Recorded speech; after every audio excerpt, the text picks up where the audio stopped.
wanted the best. You've got the best. The hottest band in the world. Kiss.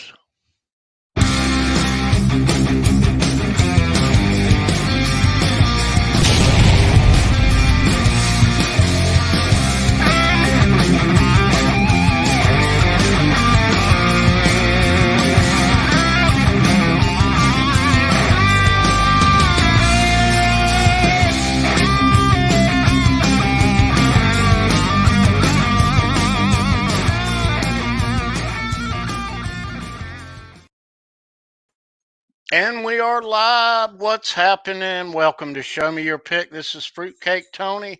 September the 26th, 2020, a little after 4 p.m. in the afternoon, Saturday. Got a good show for you today. We got some special guests. Kiss. Yep. Let's not waste any time. Let's bring in my co-host. So good to have him back in the saddle. Everybody say hello to the legendary rock journalist, Mr. Steve Rosen. How's everybody doing? Steve, how you doing? I'm good, man. How's things going this week? Oh, good. I'm actually pretty excited. Do you know who David Reese is? David Reese is a singer for Sept. Okay. And my buddy Jimmy Waldo and I have been writing some music for him, and we just sent him 3 tracks that we had finished, and I just got back his first vocal on this song Jimmy and I did, and it's pretty cool. I mean, the guy's a really good singer. So we're going to try to get 10 songs done. And we have somebody who's going to shop it, who's pretty sure they can get David a deal. He's got a pretty, he's got a pretty good name, sort of in Europe and stuff, and even in Japan. So, I'm hoping that, we can get a little record deal, get the record out, and be able to see Awesome. my name on a record and all that good stuff. Yeah. Sweet. You'll have to keep us posted. Definitely. Absolutely. And I'm playing all the guitars. Nice. Yeah. So we're gonna bring in some friends to maybe do some stuff. We got some friends. That's right. Yeah, Joe Stump said he'd certainly do a couple solos. I was actually thinking about reaching out to Steve Lukather, who's a pretty good buddy. I mean, Steve may say no, he's too busy or whatever. I was also going to reach out to Steve Vai, see if Steve might do one. So we'll see. Okay. So you're talking about on your so Joe's going to do it? Yeah, Joe's definitely going to do it. Joe Stump. And then I was definitely going to, reach out to Luke and Steve Vai, maybe Doug Aldrich. Doug is always cool. Some of these guys, I mean, Lukather is obviously busy. He's always doing stuff. But Steve's the kind of guy where if he's busy, he'll just say, "Hey, man, I'm busy. I can't do it." I mean, it's that kind of a relationship. I mean, unless the music is so horrendous that Steve wouldn't want his name associated with it, though he wouldn't say that to me. And the music's not. I mean, it's not Toto, but I mean, these are going to turn out to be good songs. So so I have no problems asking these guys. And if they turn me down, it's because they're busy. It's not because, oh shit, that sucks. I don't want to be associated with that. But I'm afraid to say something to Steve. You know what I mean? So. Yeah. So we'll see. Well, cool. Yeah. We have a couple people here in the backstage area who I want to bring in, Steve.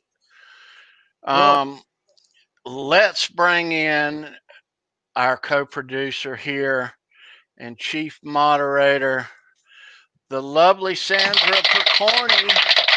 Yes. There she is. Hi, Hey, guys. Hi, hey. chat.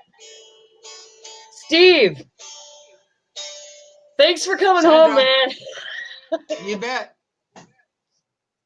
Like Thanks a for homing having me. pigeon, I always come back, right?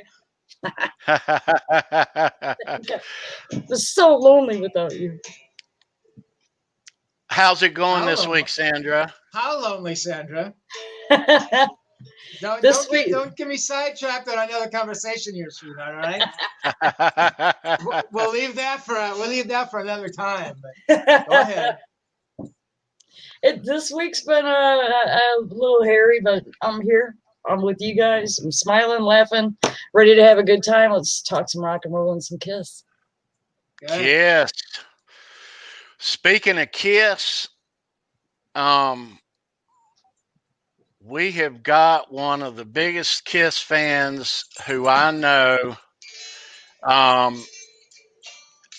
He's one of my YouTube heroes, and yours, and many others out there. He's a heck of a great guy, and I'm so glad to have him. Everybody, welcome a GuitarHack. Hey everybody, how's everybody doing? Just showing my 2 Ace Frehley picks from the farewell tour. Well, Cool. thanks for inviting me, Tony. It's an absolute pleasure. Yes, sir. And those words are much too kind, my friend, but I appreciate it. Nice to have you. Absolutely Hi, nice Hack. to have you. Hey, Hey, Sandra. buddy. Steve, how's it going, man? Good, buddy. Cool. We're going to talk some Kiss today. We're going to show a lot of Kiss guitar picks and maybe some Kiss drumsticks and some autographed stuff. And yeah, Steve has interviewed these guys a few times in his past. We're going to hear all about that. We got a couple guitar picks to give away today. We're going to have a couple of trivia questions, one early in the show and one late in the show. And let's show what we're going to be giving away. Hello, chat. I love you guys. Nice.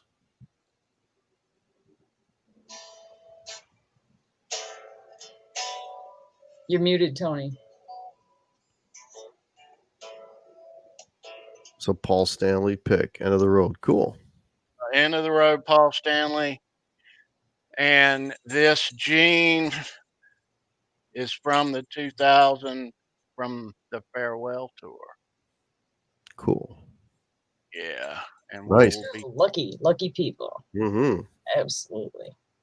And Tony, I heard you were giving away that Pastore pick. You said you were going to give one to me first, though, right? Is that true? That's what I've heard, bud. I'm only repeating what everybody else He is muted saying, his so. mic. I didn't mute it. It accidentally muted itself. I didn't mute it. Tony, technical issues. Tony's speechless. I thought I'd never see the day. Well, I'm sorry. We have technical issues. Sorry. He'll be back. Excuse me? I'm kidding, Steve. I'm kidding. He just goes back to playing his guitar. You're right out.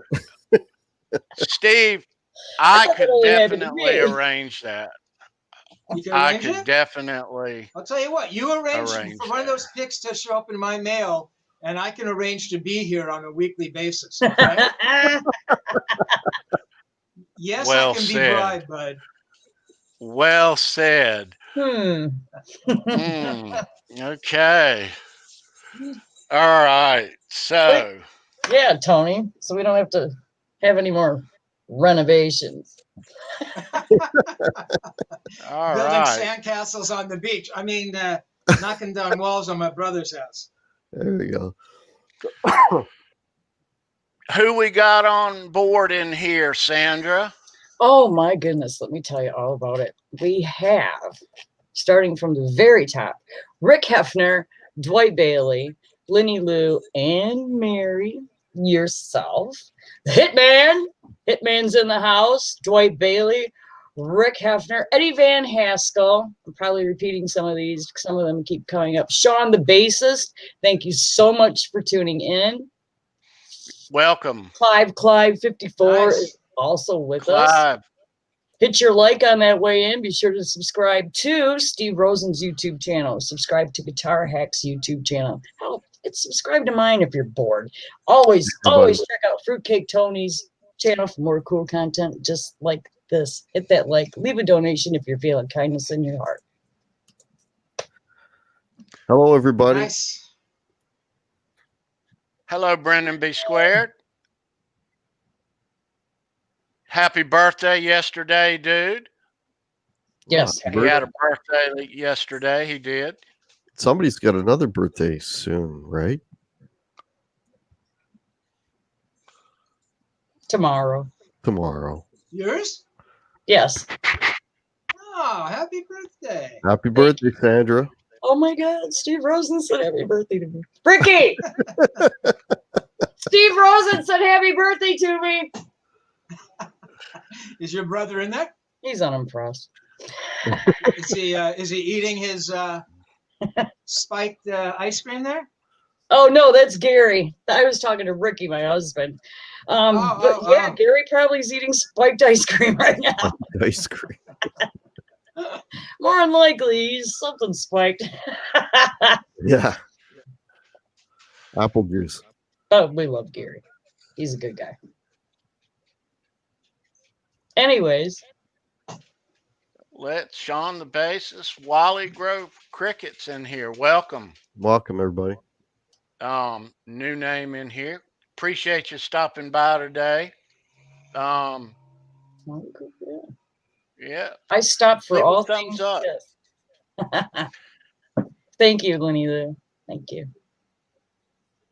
Thank you. Nice.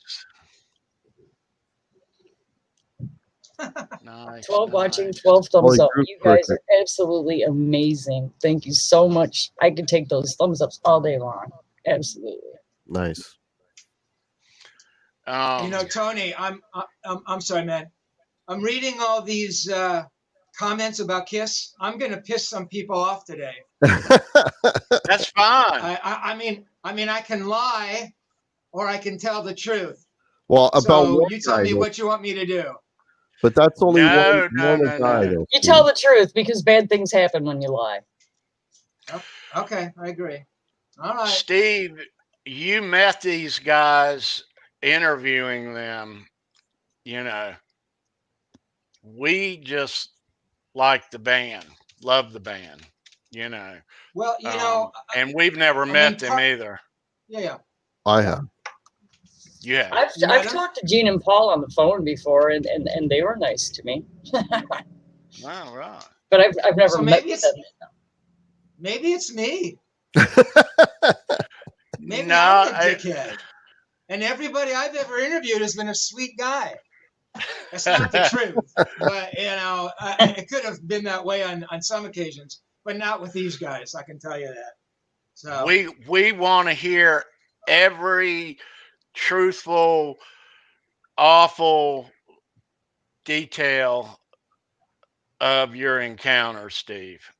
Absolutely. All right. And what you think. All right. Yes. All right. You want me to start the beginning here? Sure. All right. It's all you, Steve. All right. Well, just real quickly here. Whose comment? Sean the bassist. Sean says, Kiss. The reason I play bass, first time I heard Kiss, went and got a Les Paul Sunburst Vantage because of Ace, obviously. Found I couldn't play guitar, so went to bass. So that sentiment I have heard repeated by dozens of guitar players. I'm talking big time guitar players who started playing guitar because they saw Ace Frehley up on stage with a Les Paul shooting the rockets, fireworks, the rockets from his guitar, and guys picking up bass because they saw this cat up on stage spitting blood. I mean, I'm of a different generation. I'm a little older than that. Though when they were around, I mean, I was still a young guy. I was in my 20s, but I just never got them on that level. I just could not understand how or why they could have influenced any guitar players. And I'm not talking about hack guitar players. No offense to the GuitarHack pseudonym All here. right. I'm talking about Eddie Van Halen and I mean heavy guitar players who were learning every lick by Ace and all that stuff.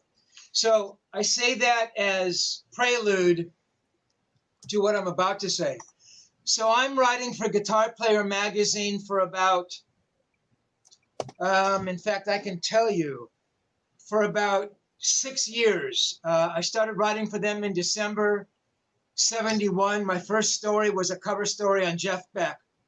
So 6 years later, including cover stories with, Wishbone Ash and Greg Lake and John McLaughlin and Jan Ackerman and Jimmy Page, Frank Zappa. I'm talking about some pretty fucking heavy covers with some pretty heavy cats. Major features with David Gilmour and Robin Trower. Nice. Steve Hackett. I mean, really heavy, heavy, universally acknowledged, unbelievable guitar players. So Jim Crockett says, we want to do a story on Kiss. And I almost, I could not believe what I was hearing. I mean, I was not a Kiss fan. I could not understand why is GP going to put Kiss on the cover after this string of remarkable guitar players that I'd interviewed had previously adorned their covers. I just didn't get it. But I mean, what I did understand was that Kiss probably sold more records than all those guys put together. Mm-hmm. I mean, I got that, and I mean, I wasn't stupid. I got the appeal of the show, so I thought, all right, okay, I'll try to go in there with an open mind. So the cover comes out in January '79. Just prior to that, were those solo records those guys did, each guy doing a solo record. I'm sure any Kiss fan knows that. Mm-hmm. And I listened to those records, and I thought they were horrendous. I just thought they weren't good. Gene tried to tip the scales by inviting, every guitar player that he knew, Joe Perry and Bob Seger, Rick Nielsen. He had Janice Ian and Helen Reddy and Cher, which totally befuddled me. But hey, they're his records. So I had heard those records, before I interviewed these guys. And I'll tell you, man, my my estimation of them didn't go up after hearing the records. So I'm seated in the lobby of, I think it was their manager's office. Could have been their publicist's office. Could have been the record label. I honestly can't remember. And I'm sitting there, and I'm kind of looking over my notes. And, I'm expecting, and that day I was going to interview both Gene and Paul. And while we're here, why they would have made me interview both guys in one day, thinking back on it now, was I don't know, it was a chicken shit thing to do. It's like, if they really wanted to give, fair and adequate time to each guy, why schedule both guys on one day? So what goes through my mind immediately is, these guys are so fucking busy that they can't find a separate day for me to interview the other guy. So immediately I had this bad taste in my mouth. Because I mean, I rarely did 2 interviews in one day. I mean, I can count on one hand the amount of times I did 2 interviews in one day. And that's only because, a band was in town and they literally only had that time on their schedule. I can remember interviewing Ronnie Wood and Keith Moon in the same day. But I mean, we're talking about Ronnie fucking Wood and Keith fucking Moon, right? I mean, I would have interviewed those guys, in the morning, evening, afternoon. But I mean, and I think I did an interview with Steve Marriott and somebody else the same day. But scheduling interviews in the same day, it was just a bush league thing to do. So I'm waiting there expecting to see these 2 guys walk in full regalia, the war paint on, the big shoes, the plastic, the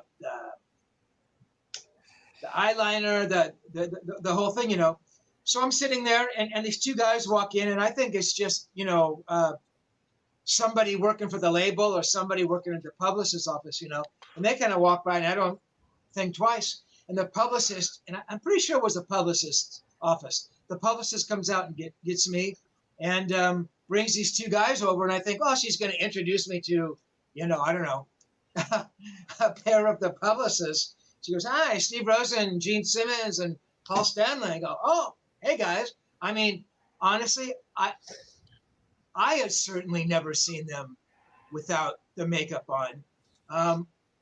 I don't think that anybody had seen them without the makeup on. I don't believe that they had done shows without the makeup yet at this point. Certainly they still had the makeup on for the solo records.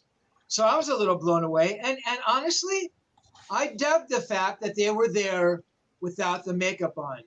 It told me that, I was going to sit there and talk to Gene Simmons, bass player, and Paul Stanley, guitar player, and not Gene Simmons, Kiss bass player, and Paul Stanley, Kiss bass player. You know what I mean? It's like, okay, they shed that, and it was going to be a more honest conversation, and that part I dug. So I go in and I interviewed Gene first, and I have to say that the guy was all right. He was very cool. And I've said this before. Now you have to understand that guitar player back in the day, that was like big time currency. So for you to be in Guitar Player magazine, you had arrived. Every guitar player in the world wanted to be in Guitar Player magazine. And to be on the cover, and these guys knew going in, it was a cover story, that was heavy duty, that legitimized everything. So certainly Gene was aware of that.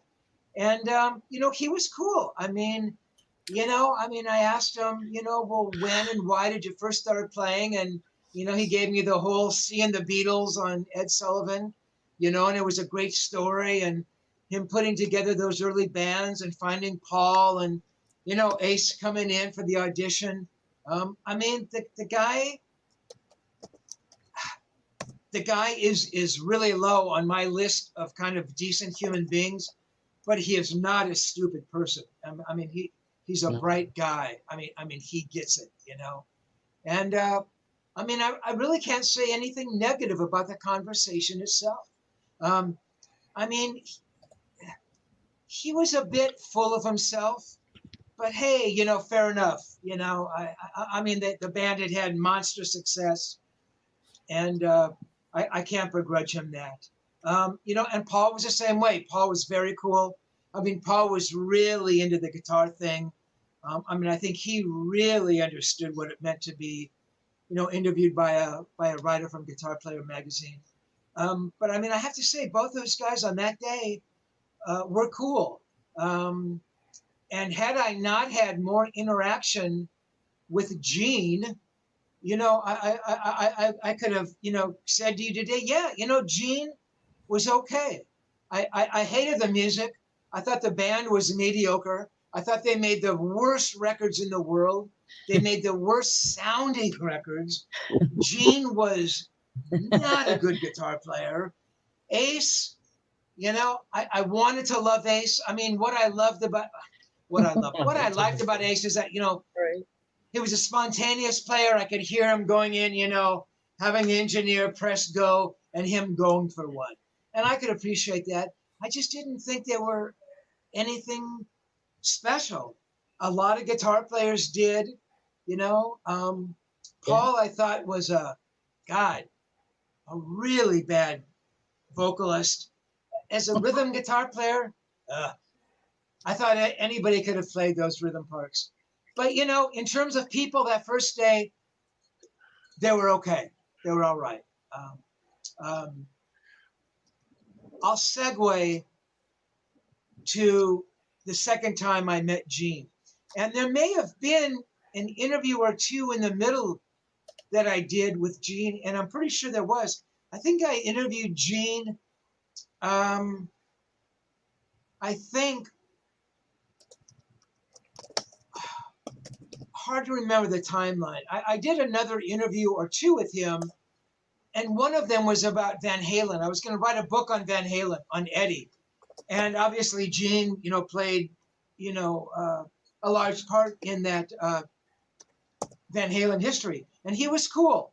I mean, I remember setting it up and he spent, you know, a half hour on the phone with me and talked about, you know, doing the demos and, you know, I mean, it's not like he took credit. Yeah, I discovered Van Halen. There was none of that bullshit, which I half expected, you know, and he gave them, you know, said, hey, man, take the demos, you know, after Bill Coyne passed, more power to you, go out and do your thing. So I respected that. Again, I can't remember if this came before or after I met Gene the second time. In any event, the point being is that Gene was also cool on this particular occasion. So it is, I'm not sure of the year, but it is right before Gene comes out with his book, Sex, Money, Kiss. Gene is working on this book, and a buddy of mine, Ken Sharp, who had worked and still does work for Kiss for years, gave me a shout. He said, hey man, Gene Simmons is working on a book. He needs somebody to help him write it and put it together. Do you want to come in and meet him? And I thought, sure, because at this point I really had no bad taste in my mouth. So maybe I had interviewed Gene a second time on the phone for Van Halen. I thought, okay, you know, a book by Gene Simmons, you know, at the very least, it's going to be an interesting afternoon. What? So I go to Gene's house, and Gene lived in Benedict Canyon. There are several canyons kind of out here where I live. There's Benedict Canyon, there's Coldwater Canyon, there's Nichols Canyon, and there's Laurel Canyon where I live. Laurel Canyon was a place where all the kind of the hippies migrated to. You know, back in the day in the 60s, a lot of the bands were living here because it was so cheap. The Eagles, Zappa, Mama Cass lived up here. Mama Cass. Excuse me? No, Mama Cass. Yeah, Mama Cass. God, I'm leaving that. Some of the Birds lived up here. I mean, it was like a place to be, you know. And Nichols Canyon had kind of the same vibe. Little Canyon was a little east. Coldwater was a little more shishi, a little more high end. And Benedict was a really, you know, there was also Mandeville Canyon, also very expensive. But Benedict is like, you know, you weren't going to find any, you know, freeloaders living there. I mean, that was all high end stuff. And by the time I had interviewed, you know, was going to meet Gene, I mean, those were big bucks homes. I mean, that was, you know, those are $1 million plus homes easily. So I see the address, you know, it's up on Benedict Canyon or some street up in Benedict Canyon. And I drive up and I'm looking and I see and I look back and there's this expansive front yard, I swear to God, that looked like a football field. You could barely make out the house in the back. It would have taken you 10 minutes to walk the length of that. And it did. And I see these two little kids driving around on like, you know, like those little golf carts. I mean, that's literally how you had to get to the front door if you were out at the street. I mean, it was unbelievable. So I knock on the front door and Ken answers. Goes, hey man, come on in. So I come in and Gene isn't around, and I figured he wouldn't be, you know. So Ken takes me back to Gene's office. Gene's office is this astonishing room. This really, really big room. I mean, it looked like a racquetball court. It was like that big. I mean, it was like big, kind of long and narrow. And I mean, the walls are lined with all the gold and the platinum records. And they're like museum quality glass cases and wooden cases, you know, with all the Kiss memorabilia and their lyric sheets, you know, and everything they've endorsed, you know, toilet paper and dolls and, you know, What you happened? know, yeah, thermoses and T-shirts and, oh my God, I mean, it was pretty unbelievable. I mean, it was an homage to the man, you know, and he had surrounded himself around this stuff. And hey, again, more power to you. You know, had I done all that stuff, would I have done the same thing? Probably unlikely, but maybe, you know. I mean, he wanted, what I read in that was he wanted you to know that you were hanging out in Gene Simmons' room, you know. Nobody else's room. This is my room. This is the Gene Simmons room. So Gene comes in, and he might have shown me some of the stuff. And I thought, yeah, okay, you know, hey, he's proud of it. I get that. I can't begrudge the guy the pride of ownership. So he sits down, you know, behind a really big desk, you know, and again, okay, hey, man, you want a big desk? I get it. And he kind of has this sheaf of loose leaf papers that he kind of drops on the desk in front of us. So he's on one side, and Ken and I are sitting on the other. And I'm kind of looking at it, and I'm kind of thumbing through, and it's hard to remember. I think it was typed, but I think there was a lot of handwritten stuff and scribbled notes. And, you know, Ken had kind of described it as kind of, you know, kind of writing the book. I understood that it was kind of done. So I thought, you know, well, I was going to kind of go in there and kind of the book was done and it was going to kind of be a proofreading, editing job. Well, I mean, I looked at this and I thought, holy fuck, this is pretty much from the ground up. I mean, the research had been done, but I mean, you know, this thing had to be put together. And that was gonna be a lot of man hours. So I'm kind of looking at it, and Gene is kind of describing it, and Ken, you know, says something, and Gene says, and I might be paraphrasing here, but it was pretty close to it. Gene says, "Shut the fuck up, man. I'm talking. Don't interrupt me." And I pull back and I go, "Oh my God, did that guy just talk to Ken like that?" And I know Ken, and we've met, you know, several times. And Ken is a hard fucking working guy, and he has done a lot of work for Kiss, and he is a total pro. And I look over at him, man, and he is shrinking in his chair as I'm watching him. And I get like this sick feeling in my stomach, you know. So I don't say anything. So we go on, and you know, I think Ken kind of says something, and rightly so, because Gene is just kind of talking, and now Gene is just kind of talking to be talking, and you know, I'm not getting what's going on here and what is required of Ken and I. So Ken, you know, kind of wants to clarify, and Gene looks at him and says, "What did I fucking say to you? You know, don't interrupt." And at this point, I'm ready to walk out. I don't care what's going on. I cannot believe this guy is treating Ken this way. So I'm, you know, I mean, it is nauseating.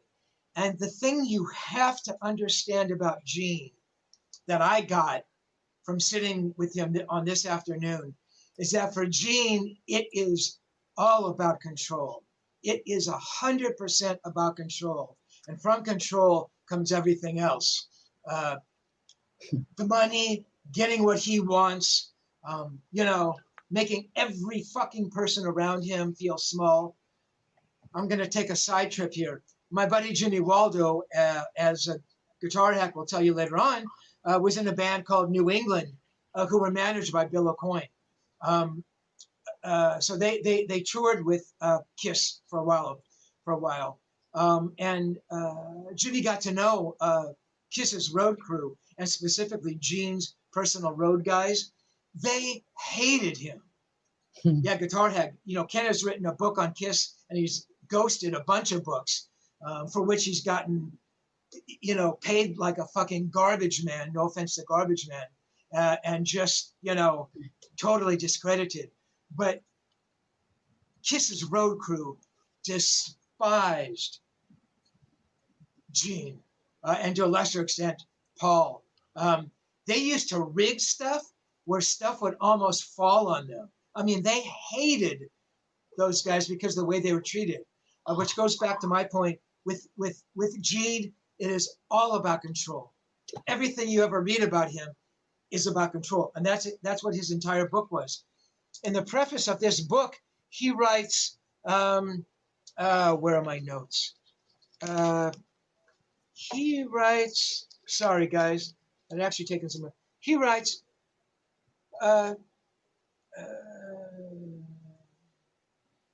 sorry guys, still looking for my notes here.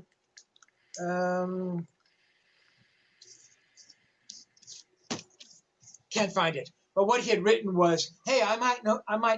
The book is about marriage and relationships, money, and he writes, I may not know shit about relationships, but I've been in a relationship and I can tell you, and I'm in the world's most successful band, and it's just all part of this control thing.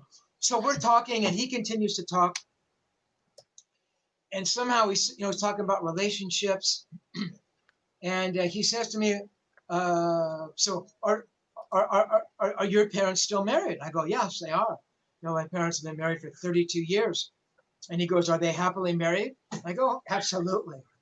I mean, my mom yells at my dad because he makes her crazy, but she would die for him, and my dad would do anything for my mom. Right. I mean, they couldn't be without each other. It's hard to imagine. And he goes, well, how do you know they love each other? I said, I know they love each other, Gene. And he goes, well, how do you know your dad has been, has not messed around, on your mom? And I'm looking at this guy in my blood, man. What the fuck? And I go, I fucking know, Gene. He says, well, how do you know your dad hasn't messed around with, and cheated on your mom? I said, you fucking cocksucker. How do you know your two daughters out there aren't shooting heroin? He goes, what do you mean? They're not shooting heroin. I know. I said, how do you know, fucker? And I turned and walked out. I take it back. I may have sat there for the rest of his fucking little speech. By that time, it's like this guy, and in his mind, I don't think he was trying to be a fucking supreme dickhead. I think that's just the way his brain worked, because his dad was such a complete loser, lying sack of horse shit who left him when he was 6, cheated on his mom, and gave him a father figure, somewhere between, I don't know, Adolf Hitler and the devil. You know what I mean? Right. So I remember, and in fact, I remember before I left, I said, Gene, I said, your family was fucked up. Your mom raised you. You're Israeli, which you totally ignore. You're Jewish, which you've totally ignored. You've tried to live that down. You're a self-fucking hating Jew. And yet, so what impact do you think your dad leaving you had on you? He goes, oh, it had no impact. I said, what? I said, dude, are you even going to say that to me? He says, no, man, it had no impact on me. I said, you're right, Gene. So he talked for a little while. I left. Gene wanted to pay, and I didn't even want to say this out loud, but I will for the first time. Gene wanted to pay Ken and I $5,000 to do this book. The amount of hours it would have taken to do this book, I'm telling you, and no offense to the McDonald's employees, I could have gone to work at McDonald's for a month and made more money. Working for Gene Simmons, I knew would entail phone calls at 4 a.m. Hey man, you got that chapter done? Hey man, send me those latest revisions. Hey man, this sucks. Do it. I mean, I knew what I was in for. Yeah. So, right? So I get an email. I'm sorry. So I emailed his lawyer, who was kind of doing the, the contracts for whatever. Sure. So I said, Ken, I said, there's no way I'm going to do this for $2,500. I said, if you want to do it for $5,000, knock yourself out. But there's no way I'm going to be involved. So I said, listen, I'm going to try to get us some more money. So I emailed the lawyer and said, look, man, I sat with Gene. I said, this is a shitload of work. I said, in some respects, it's almost more work than starting from scratch. Just sitting there and having, Gene, sitting there recording Gene, verbalizing his thoughts and stuff, having to go in and interpret what he's written and stuff is out of order, blah, blah, blah. So I said, listen, man, I said, toss in another $2,500 and Ken and I will do it. And even at $7,500, it's just ridiculous. I mean, yeah, it was just a ridiculously small amount of work. And it goes back to Gene wanting control. So I never hear back from the lawyer, and I never hear back from Gene. Those guys are so chicken shit, unprofessional, dipshit, lying sacks of shit that they couldn't even respond by saying, no, we're not going to pay you the $7,500, or no, you're out of your mind. That's too much. Because Gene has no respect for anyone at the end of the day besides himself. I later found out that Gene was given a $25,000 advance strictly for expenses and to pay costs. In other words, out of these expenses, he was supposed to find a writer, ghostwriter, editor. And this guy, so on top of the control and being unwilling to relinquish any control, which giving an additional $2,500 would have signified, being the money-grubbing dickhead that he was, he couldn't allow another $2,500 to be let go out of the coffers. So, wow. To all of you Kiss fans out there, because Gene Simmons is one of the worst human beings that ever walks the earth, should that make his music count less? I've often wondered about that. There was that great controversy about Cat Stevens, if any of you remembers Cat Stevens, Wild World. I mean, he was a great, great writer, who turned out to be a Muslim and he espoused some pretty, hardcore views. So does that make his music less? Does that take away from the creativity? I mean, I don't know. For me, it's impossible to separate the two. I loved Jeff Beck. He was my favorite guitar player. If any of you have watched any of these, you know that I had a run-in with Jeff Beck, and I turned to hate Jeff Beck, and now I can't listen to his music. I still love his music, but I can't listen to it. Same with Van Halen. I kind of had a falling out with him, and it's now hard for me to listen to his music. Neither of those guys are particularly bad guys. So, I mean, I can still appreciate what they do. I just can't listen to the music. Whereas Gene is just really not a nice person. And he's hurt so many people that, it's hard for me to give him any credence. So there you go. I mean, as honest as I can be. Paul, I've never had really anything negative to say. I don't think he's a great musician, but I mean, hey, he's a professional working musician. He's made a ton of money. You know, he's had amazing success. I can't take that away from him. Ace, I've spoken to on several occasions. He's a very cool guy. I mean, at the end of the day, he just loves playing guitar. I think he was really, really, really incredibly hurt by the way that he was treated by Kiss. You know, on these reunion tours. They could have had Ace up there, and you know, not having Peter on board. You know, Yeah. so yeah. Steve, it kind of makes me glad I didn't wear my jean makeup here today. Ooh, you're lucky, buddy. All Oh, four guys, you Lord. had to have worn his. Oh, that's funny. Yeah. Yeah, man. Wow. Well, you know those guys in another way. Yeah. You know, I grew up a Kiss Well, fan as yeah, Wow. yeah. a little kid, as Hack did, Mm-hmm. and as Sandra did. So yeah, we've heard the not so nice stuff about Gene and about Peter and Ace and Paul ultimately, as of late.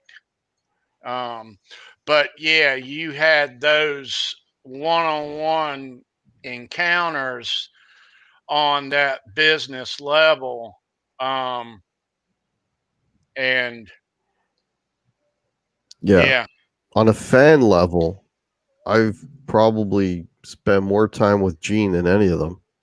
And on a fan level, Gene goes out of his way to make sure that all the fans, anybody that goes to a book signing, goes to like a meet and greet or whatever, other guys in the band will leave. Gene will be the last one to stay and talk to everybody and take the photo and sign whatever you want and have a little chat with you.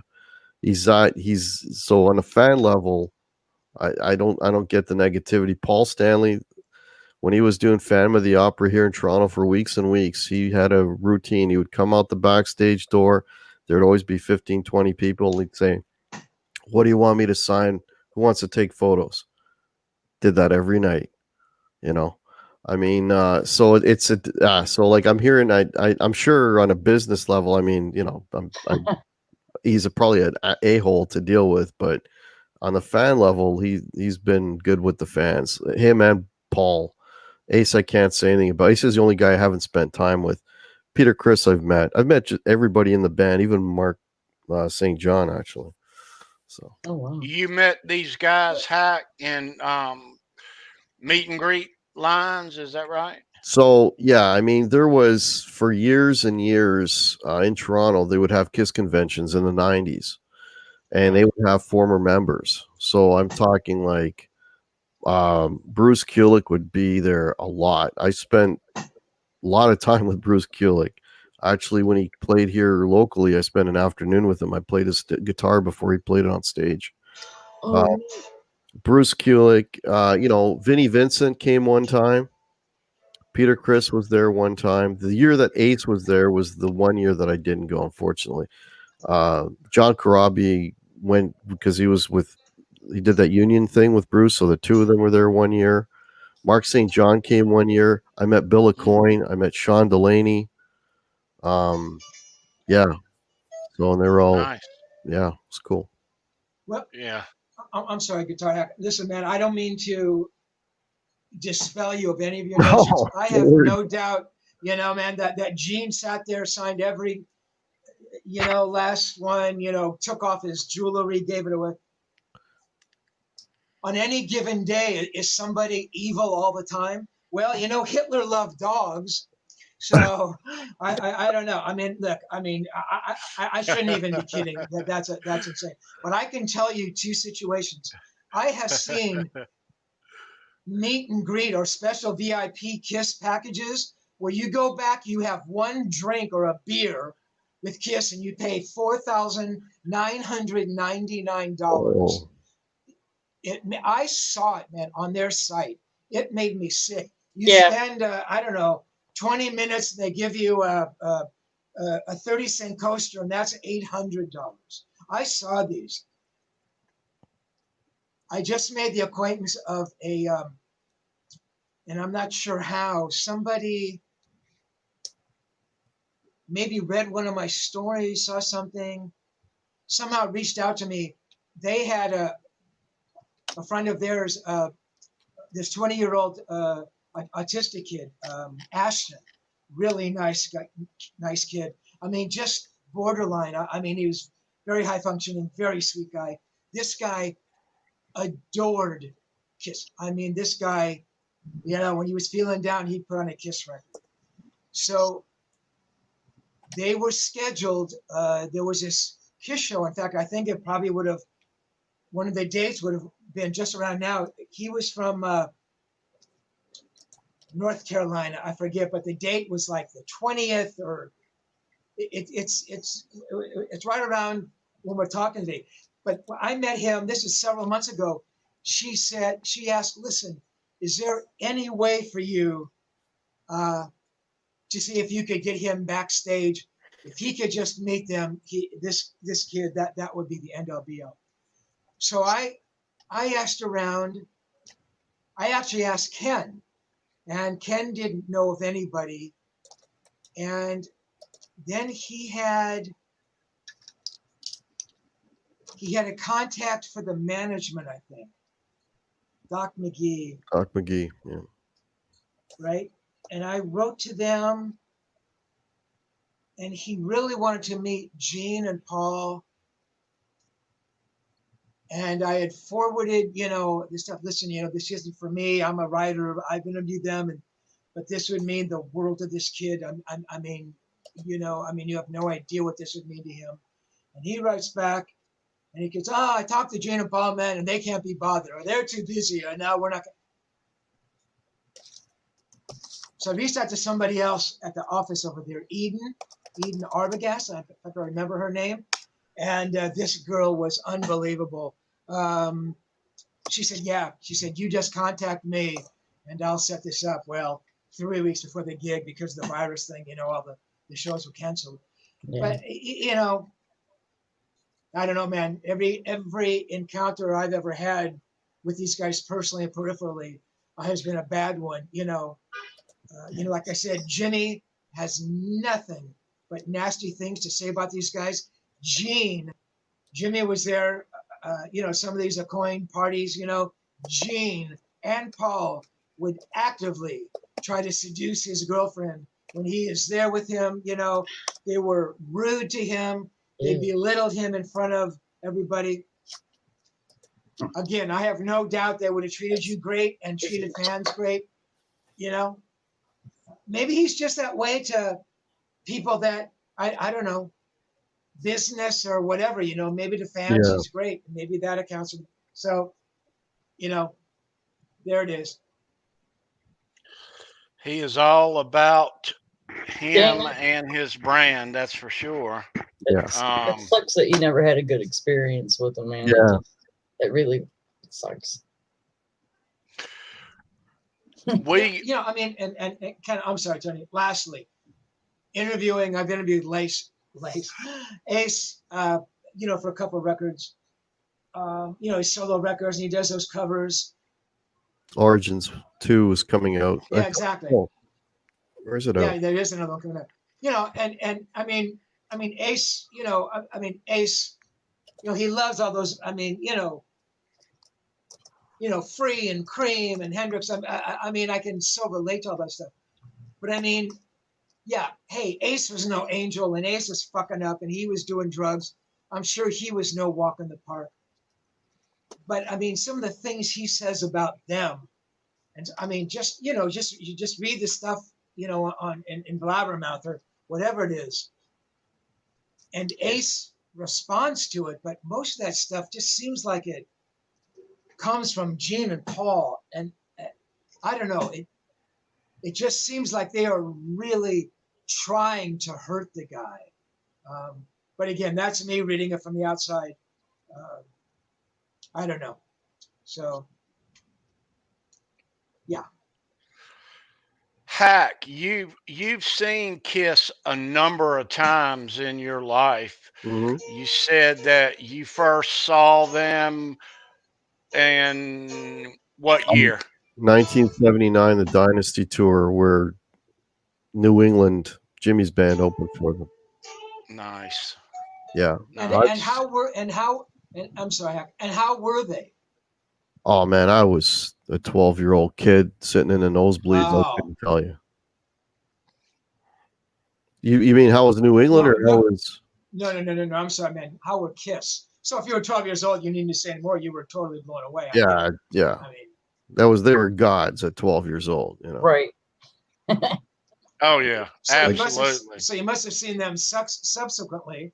So Oh, what was it like seeing them? With a little more musical oh, knowledge under your belt, as it like were. yeah. I mean, like I've said this many times. I saw them on the End of the Road tour just because it was okay one last time. Like I'm done with them currently. I mean, Paul Stanley's voice has been shot for holy shit. I think the last time he sounded good was Alive 35 when I saw them at Cobo Hall. That was probably the last time he sounded good. And like his voice is gone. They should have packed it up at this point, probably at least minimum 10 years ago. Yeah, Yeah. I agree. Yeah, They I would agree too. they Yeah. announced this was going to be their last tour in 2000, and we drove all over North Carolina. Oh, it's the last Kiss tour. Let's go. Went Oh, to I saw that. Raleigh, and went to Yeah. Charlotte, went to Every tour is a Greensboro, and Yeah, I did that too. you know, I saw them um, twice in 2 days, right? right. God. I saw him back in the late 80s, early 90s, and I saw him twice, and both shows were great. I mean, the production is it's fantastic. I mean, it's a great live show. It really Yeah. is. No makeup, Sandra. I saw him Or once with no makeup and once with makeup. Yep. Yeah, right. And both shows were just really, really good. Like one of the biggest rushes I ever got in my life was when I saw them in 96 when they did the reunion tour. And I mean, I'll never forget it to the day I die. Fourth row floors. First song is Deuce. And there's Paul Stanley strutting across the stage, and I'm like, holy shit. This blows my freaking mind. I'm 12 years old again. Nice. You know what I mean? Yeah. Oh yeah. Yeah. And at that point, they were ready to go. Like Ace had his shit together. Peter was playing more or less as good as Peter can play. And but then it's like Holy all that then they did the Psycho Circus, which already was not as good. Ace was already, and then they did the Farewell, and I saw multiple shows of all those tours. Yeah. How you doing, man? We're all Steve, all of me, Hack. We're the same age, and if you were our age, I was 10 years old and went and first watched him on the Rock and Roll Over tour. And then again a couple of years later as a child, in the makeup with the original members. So as I'm 11 years old going and watching. I had those Kiss albums, and at 11 going to watch Kiss the first time, pretty impressionable. Yeah. Oh yeah. It's I mean that's why like guys like our generation, Kiss was like the gateway. Yeah, rock, it was. right? Right. Because you got I mean, I know you're not a fan of the music, but I mean the original four, those I mean, right up, and I'll even go as far as Unmasked. I mean, there's some incredible music in there. But you know, to see those guys. The first time you heard for me anyway, it's like the first time I heard heavy guitar, because before that, you know, I'm listening to like the Osmonds, right? The first time I hear heavy guitar, and then that the visual, and it's like, holy, there it is. It's like just that marriage, right? And when you're like that age, 10, 12 years old, you got a bunch of 50-year-olds still walking around today wearing Kiss shirts. Like, that's how much of an impact that made, right?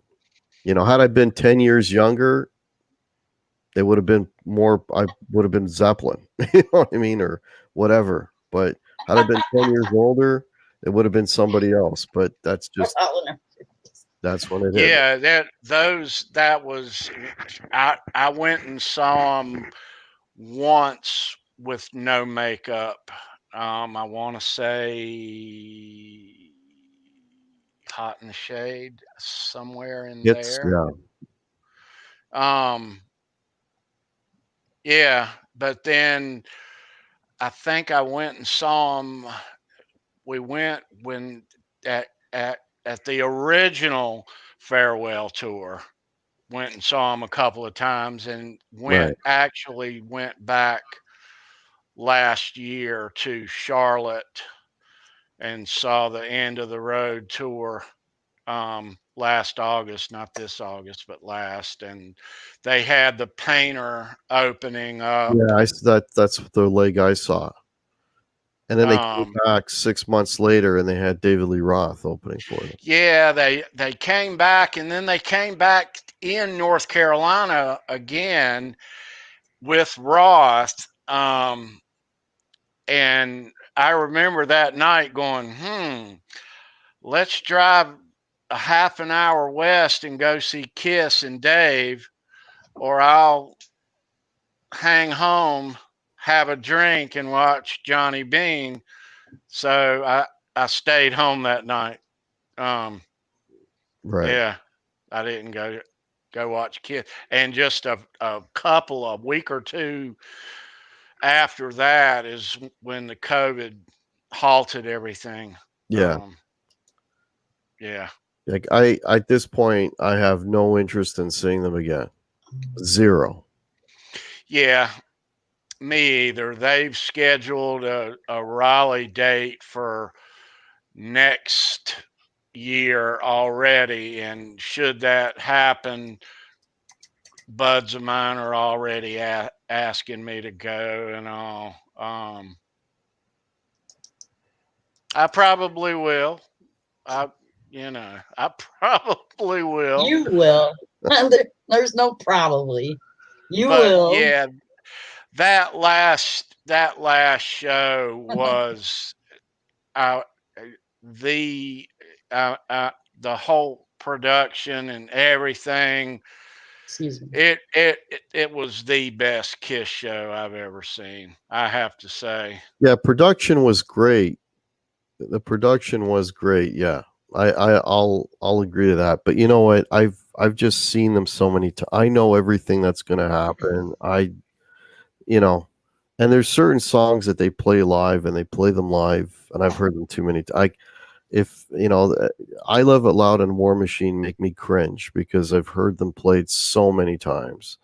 You know, they don't go back and change up the set list and do some deeper cuts, which you think, hey, it's the end of the road, let's pull out some old stuff. Never. You know, it's so if you've seen one show, you've seen them all. And I can't get over Paul not being able to sing. I just can't. Well, they should have called things a day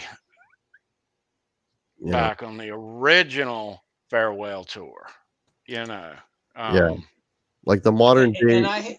Yeah, go ahead. Go ahead. I'm sorry. No, go ahead. No, I was gonna say, like, when I saw them at Cobo Hall, they played Cobo Hall.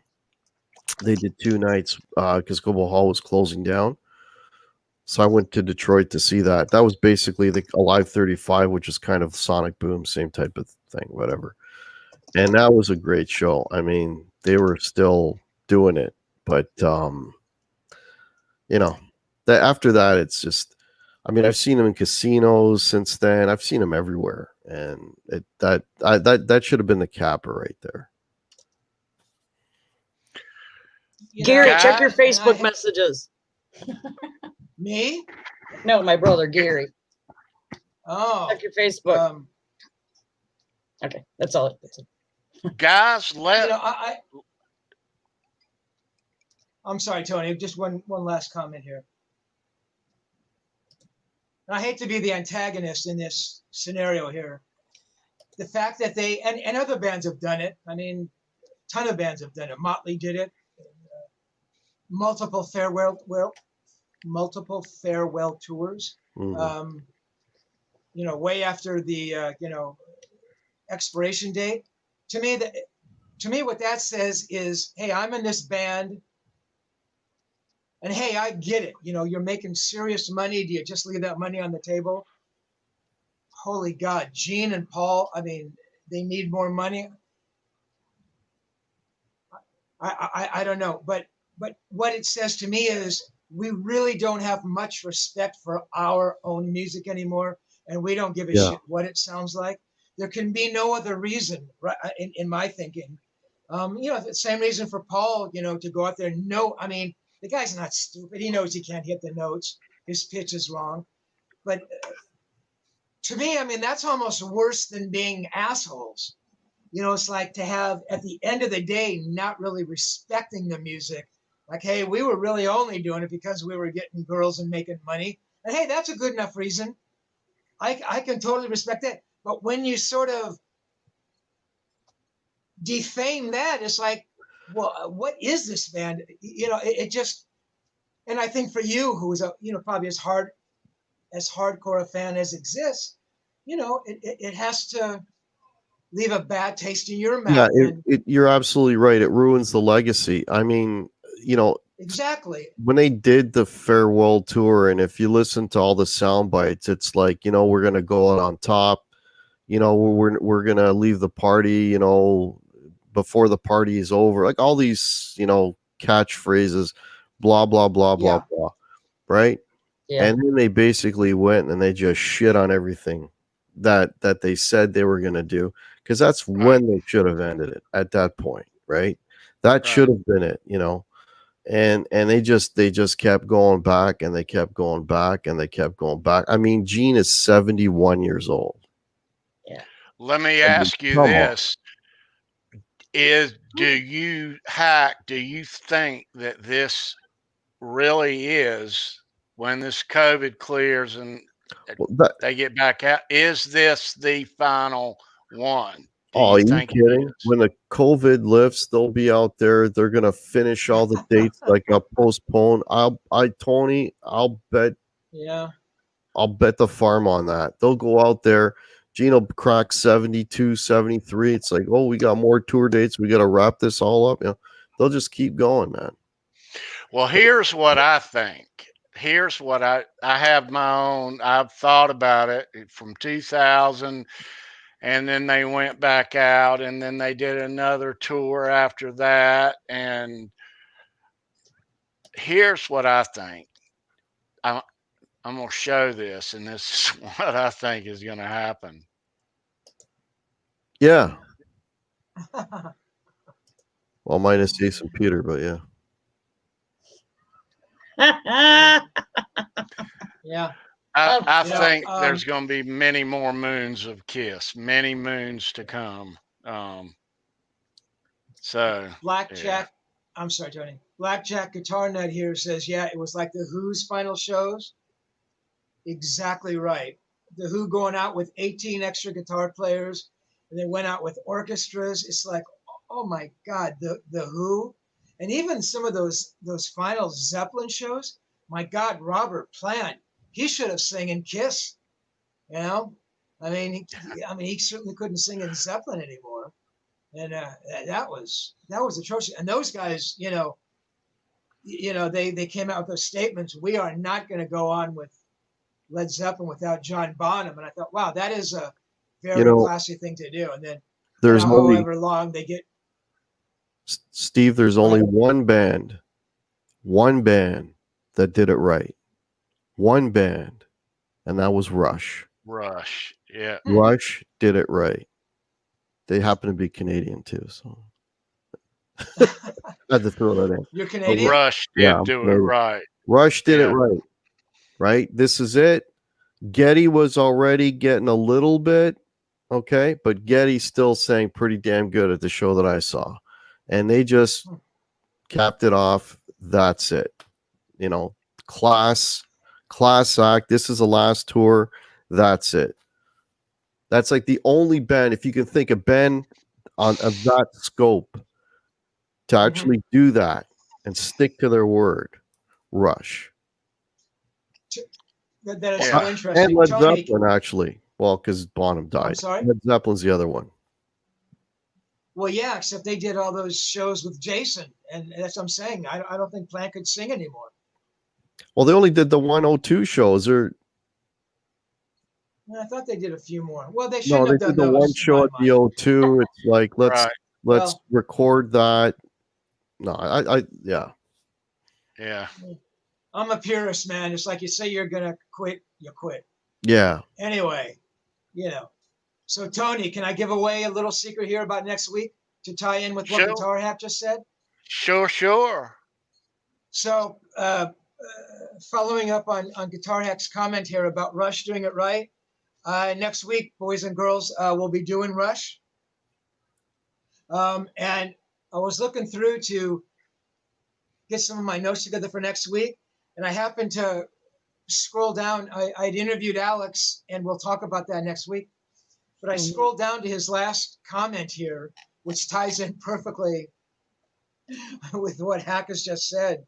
And I can't remember what my question was, but we were wrapping up. So Alex said, and these are his words. I look forward not to the end of the band, but I look forward to that realization. I think at that point, whether it's 5 albums from now, 1 album from now, or 10 albums from now, I think we'll sort of look back and be proud of ourselves. We'll feel that we did it, and we did it. And now he sings our way. You know, we did it our way. Right. Frank Sinatra song or something. So we came to the end of it. We realized that we came to the end of it. We said, guys, that's it. I don't think you'll see the last Rush tour 4 times over or any of that. But I think we've still got some juice left in us yet. And this was, hang on, let me get my notes. This is the Grace Under Pressure record. Was it 84? Yeah. Right. So he presaged it. And so, you know, I mean, they had it in mind. Yeah. I mean, they got it. And maybe it's because they are Canadians, you know. Maybe they're more men of their word. But yeah, funny. So let's give away some guitar picks, Tony. Let's give away something here. All right, everybody, get your fingers ready. We got a couple questions. We'll do one now and one near the end. But for all you Kiss fans out there that know your history, what we're going to give away to start with is a 2019 End of the Road guitar pick from Mr. Paul Stanley right there. All right, kids. One question about Kiss. Are we ready? And GuitarHack, you're ineligible. Yeah, I already know it. Was it your question? No, but I knew the answer immediately. All right, kids. Here we go. Answer in the chat. Up for grabs the guitar pick I just showed.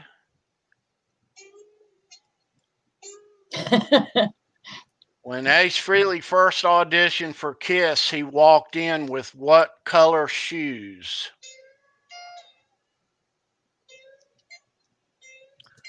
When Ace first auditioned for Kiss, he walked Tyler in. Thomas. Tyler Thomas.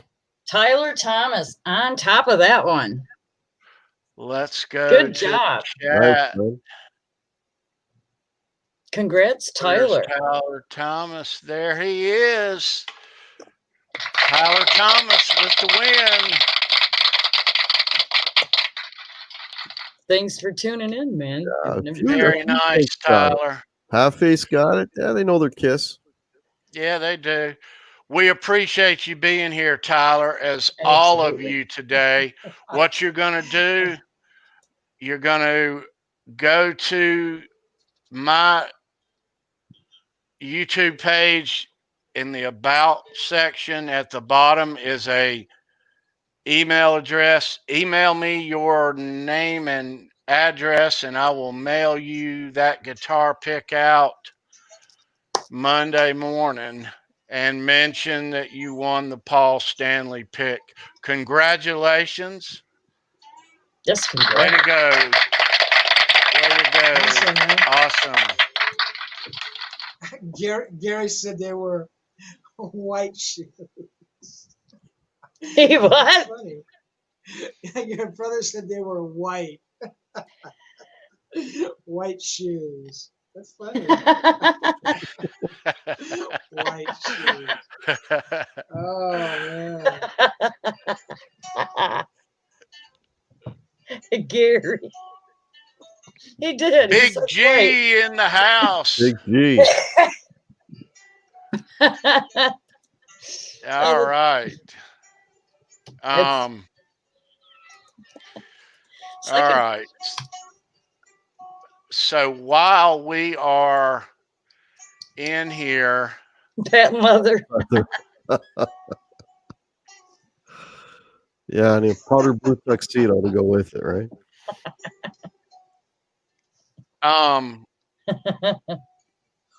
Oh, hey Tony. Yes, I'm sir. sorry I'm interrupt. I have No, a you're not. question about a pick. I have Okay. a question about a pick. I have to find it. Go ahead, keep going. I need to find this pick. I need to ask you guys. Maybe you guys know something about it. Crocs. Where is it? They weren't even invented. Excuse me. We're going to get into showing these guitar picks. Hack's got some guitar picks that he wants to show. Let's put you on solo. I don't know if it's gonna show with the glare. There we go. Yeah, we can see it. There's Yeah. a frilly. It just kind of angle them. Yeah, Should and it's be just all right. a Kiss on that. Nice. So that one was not played. This one was played. Nice. Farewell Tour. And that's another Ace Frilly. Now I say it's been played because it's got notches in the side. Yeah. Here's another one that was played. Did you get that Ace Nice. at that show, Hack? Yep. Or you? Yeah. Yep. And this Marty is Martin, thanks for joining. Paul Stanley. Bent Tom, thanks for tuning in. Truth Guitar Method. Here. I got a Monster. These ones haven't been played, but these are from the Monster Tour, 2013. Yeah. So I've got another Paul Stanley there. I got a bunch of them. Here's a Gene Simmons from the same tour. Yeah. Yeah, those are the cool ones. The rest are just repeats. I got a Tommy Thayer and another Paul Stanley Monster. Yeah, there you go. But my current ones are my Ace ones for sure.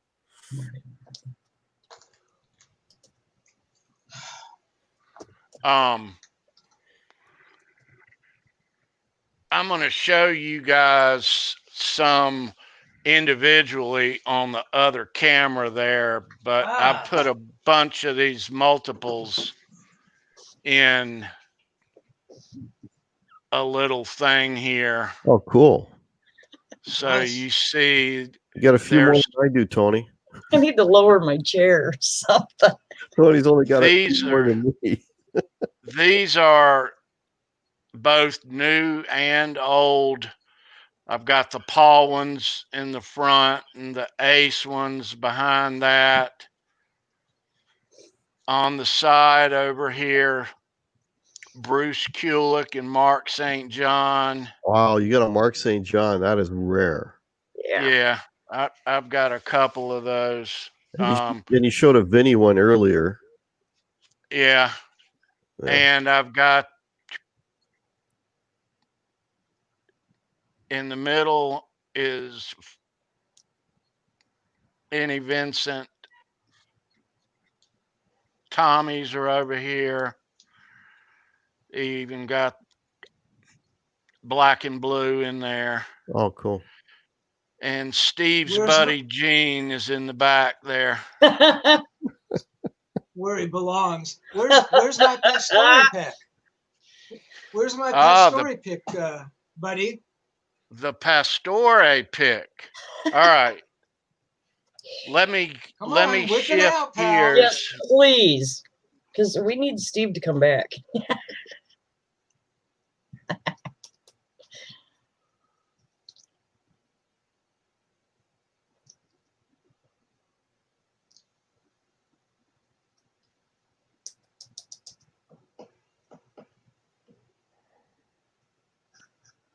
I'm muted again. All right. So there was this music store in New York There it is. that gave them all kind of stuff and guitar picks and chords and amps and I don't know what all. And these next to this is the first stamped guitar picks that they had. There's that one. And there is the Ace one. Oh, wow. That's cool. And those two, they are ultra rare. Gene, however, he didn't want that music store's name on his guitar pick. I can only imagine why. I can only imagine why. He's already using a $sign on the S. He's already using a $sign on the S. Yeah. And that is the Pastore Gene pick. There is one more. Well, they make one for Peter too? No. And this is one more of the Gene pick that I've got. Yeah. So, and next year,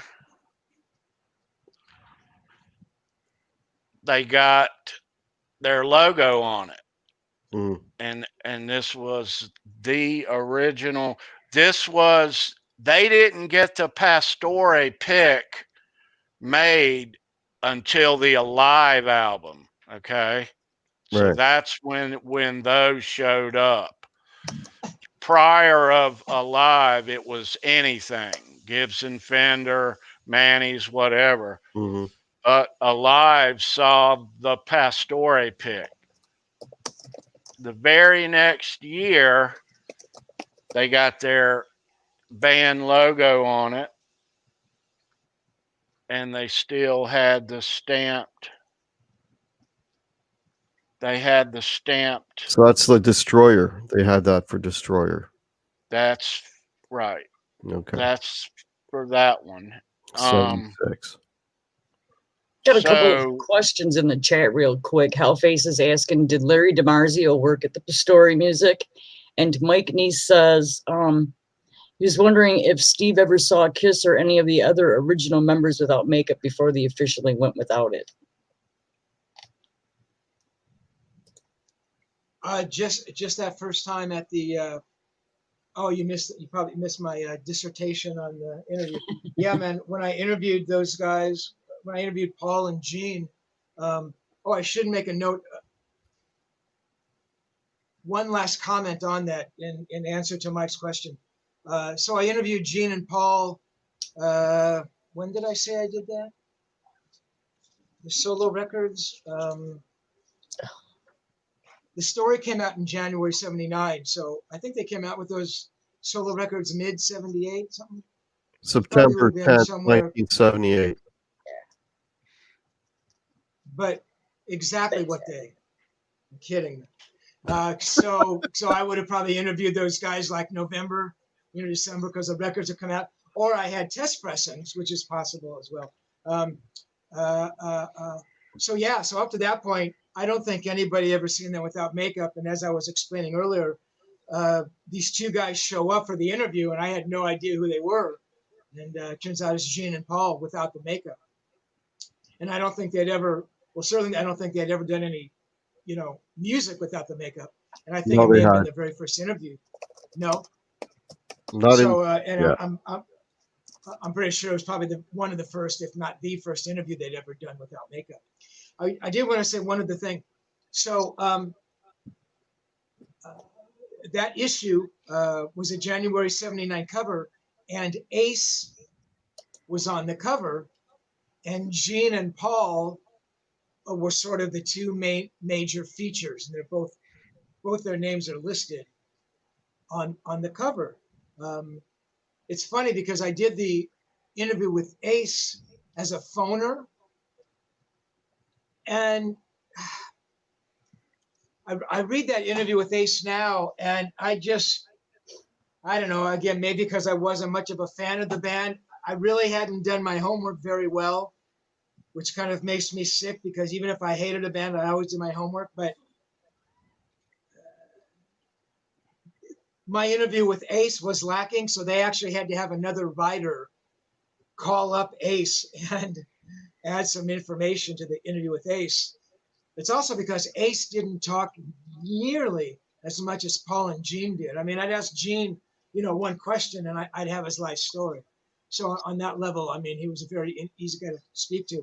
So the point I'm trying to get at is when that cover came out and Gene saw that he was not on the cover, he went ballistic. I think even before the cover came out, he had suggested that, why don't you give each of us our own cover? Give me a cover, give Paul a cover, and give Ace a cover. Well, Guitar Player was not about to do that. I mean, yeah, maybe the Beatles, maybe, George Harrison, McCartney and Lennon could get their own covers, but they weren't going to give the, separate covers to the three Kiss guys. And they rarely put more than one person on the cover.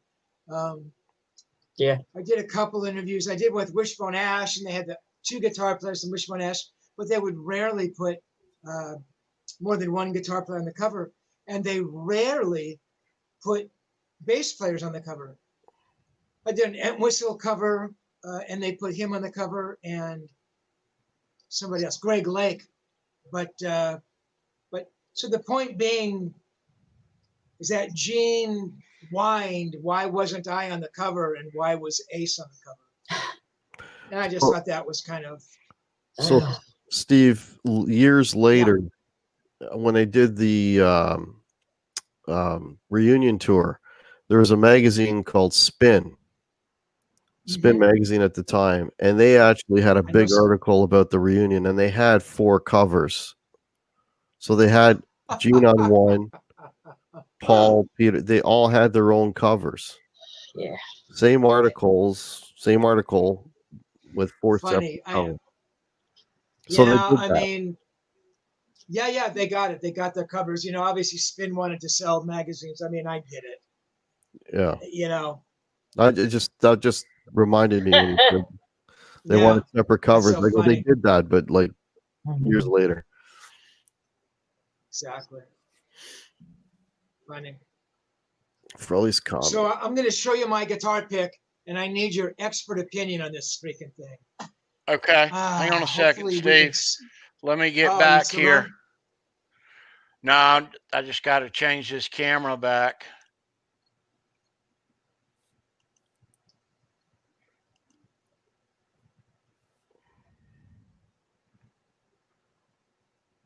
Can't hear you. Tony. So you want me to? You Yeah, in there? sure. Yeah. You hear me now? Okay. Yes. Yeah. Okay. So I'm so bad at this. Can you guys see that? Closer. Hold it up closer like you had it. Now just kind of angle it a little bit down towards us. Oh, I can't read that. It's blurry. Fuck. I know. What does it say? Sheila something? It says still wicked. Still wicked. And on the back is a guy's name, Ronnie Lejack. Does that ring a bell with anybody? Yes. Yes. Ron Hack? Lejack. Yes, Ron Lejack was the lead guitar player in the pre-Kiss band Wicked Lester. Yeah. Exactly. So my question to you is, I think for a short period there was a thing called Still Wicked. You know, maybe it played one gig, or maybe it was just Ronnie's, you know, as a name he wanted to put in a pick. But right, but I mean, shouldn't this be worth something? I mean, it's worthless, Steve. It's worthless. Put it in an envelope. Write my address on it. I'll take it off your hands. Tony, that was my exact thought. I was going to trade you for the Pastori pick. Dude, straight up. I'll even toss in $2. But I mean, I put it up on eBay thinking, well, my inclination whenever I don't know about any pick, I put it up on eBay for $5. And sometimes, you know, guys say, oh man, that was an $80 pick, or, you know, and hey, you know what? My stupidity, if somebody gets a great pick, I'm happy. So this time I think I put it up for like $40, no nibbles. I think I dropped it. Now I think it might be up there for $20. But I don't know. I just thought that some Kiss guy, well, you know, it would have had some value to some Kiss guy. Because I mean, I've never seen one before. Yeah, me either. So there was talk years ago where Steve Cornell was going to reform Wicked Lester, but then he got into some legal shit. I actually think he's in jail right now. But anyways, so I'm wondering if that was, maybe they did actually do a gig or two and they called themselves Wicked Lester and they brought Ron Lejack back. That's all I could think of. Yeah, I have no idea. In any event, Dude, Kiss fans out there, I still got my pick. $60. You've listed that already, Steve? It's been listed for months. Damn, I would have. I didn't know that. I'd have scooped it up. Yeah. That's a very tiny market. God, apparently. Let me ask Hack something. Wicked Lester. Do you remember a couple of years ago when Vinnie Vincent did that show in his old makeup when he first came back? Yeah. And he did it outside in the little bar where they had the Kiss convention at, and he it wore was the all Yankee. over. Yeah. Yeah. Well, this guitar pick right here, and he didn't play one. You go ahead. He didn't play no leads. No leads. No leads. And everybody's like, he can't play anymore. Right. Right. We don't think he can play anymore. That's why he's. Anyway, yeah, go ahead. He got these made up, and it's got the date on it. Oh, cool. Yeah. Showed it a moment ago, but that's what that is from. There's the now guy that ripped off a ton of people. Is it a cat or a dog? It's my cat. Aw. It's a big that guitar pick that you got. Oh, cool. Nice. Arpeggio says hello. Arpeggio. Yeah. See, you guys all laugh because you get it. Every time I Right. take them to vet, they go, "Are Pidgeys in it? Can you spell that, please?" But I get it. It's like you probably wouldn't know what it was unless you were, musician. Right. While we're here, do you want to hear my Vinnie Vincent story? Yes. Yeah, sure. Okay, come on, Fat Pie. He has to go down. So, my friend Jimmy Waldo Somebody ordered me this. somehow knew Vinny pretty well. Somehow he introduced us, and Vinny lived over here. I mentioned earlier in Beechwood Canyon, out here, kind of in Southern California. And I remember hanging out at Vinny's one day, and he was incredibly nice. In fact, I did a series of tapes for a company called REH Publications. They did like instructional tapes and things. I actually did like an audio cassette with Vinny that was called Pro Talk. And I actually did one with CC DeVille. God, I do with Santana, but Vinny was great. And fast forward, Vinny, has the Vinnie Vincent invasion. And I can't remember how, but Vinny had heard a song I'd written and he kind of liked it. And he said he kind of wanted to redo it. So Vinny kind of redid it and had Mark Slaughter singing it. I still have a copy of that somewhere. And he played like this blazing solo. We all know Vinny is kind of like this Vinnie Vincent invasion guy. This very fast kind of guy. And even his Kiss stuff, although some of that Kiss stuff is pretty amazing. And there's a situation that if Vinny could have stayed out of his own way, I mean, Vinny is one of the best writers. He is an unbelievable singer. My God, his playing, I mean, he could do like this Jeff Beck, David Gilmour stuff. I mean, God, he is one of the most talented people you've ever met. So to see where he ended up, and I've seen video of that show that he did is just so sad. But to get back to it, yeah, so Vinny kind of did this solo and redid the song. And I remember him calling me and says, "Yeah, man, I think, we might want to use it. And, we want to give you 10% of the song." Well, I mean, looking back on it now, I should have said yes. But it's like, I mean, basically, he just kind of reworked the song a little bit. Basically, the changes were the same. He'd kind of kept the melodies. I mean, he hadn't done a lot.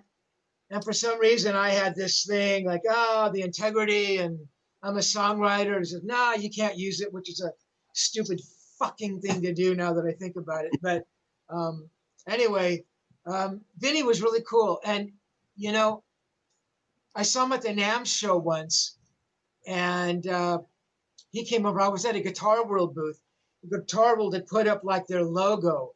And so that like they get like all these, like the guitar players to come by and, stand under the Guitar World logo, like it was a cover thing. I remember, Vinny coming over and being cool and saying hi. But I remember seeing Vinny at the Whiskey. He had a band called, what was the band? It was Warrior? Carmine and the Rockers. Warrior? Was it Warrior?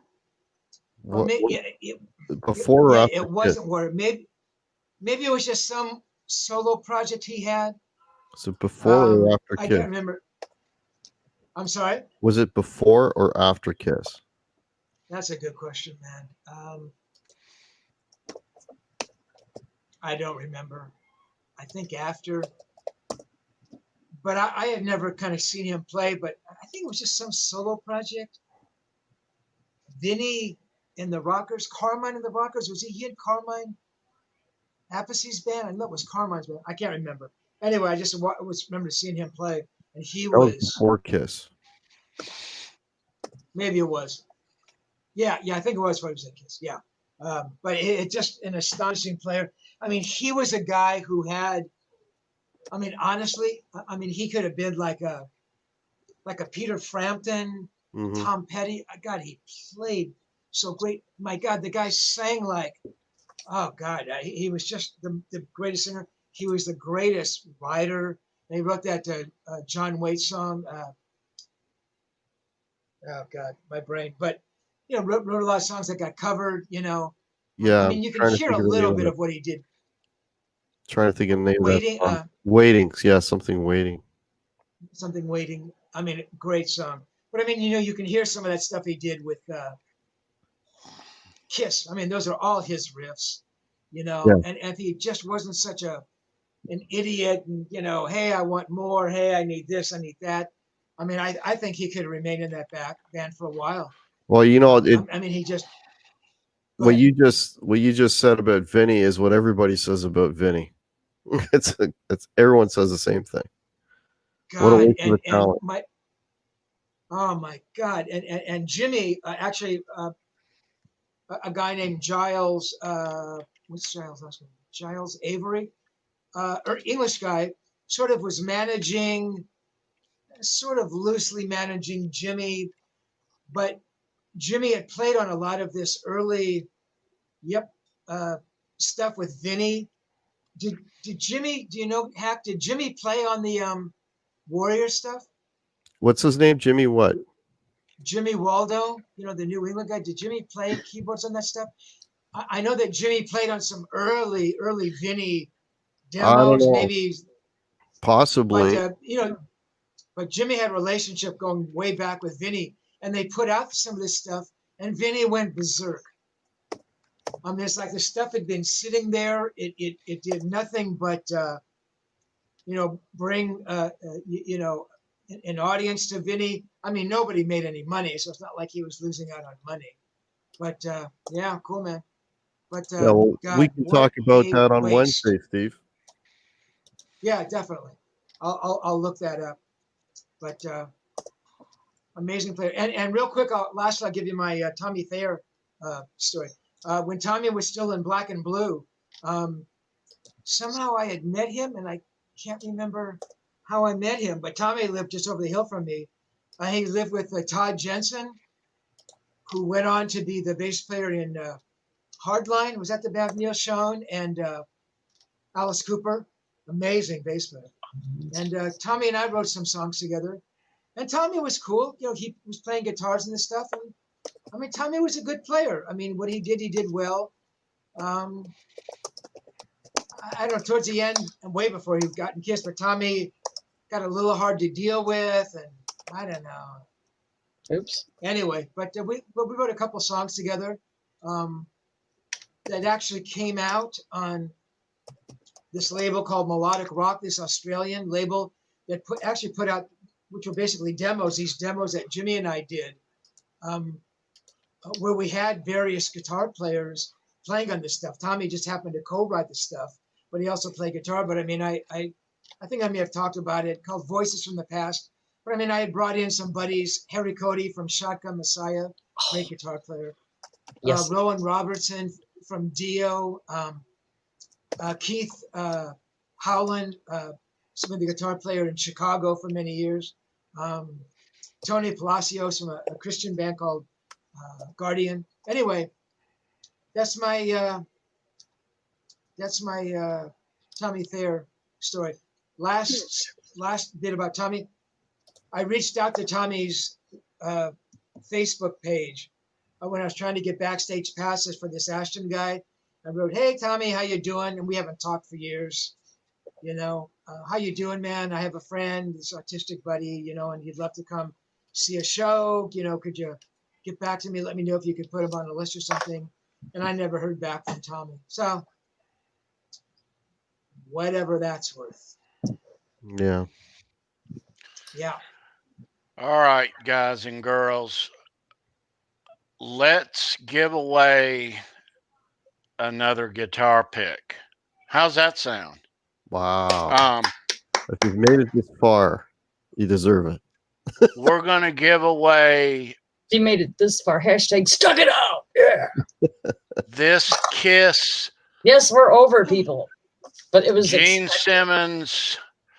This is from the farewell tour in 2000. and we are going to give this away right now.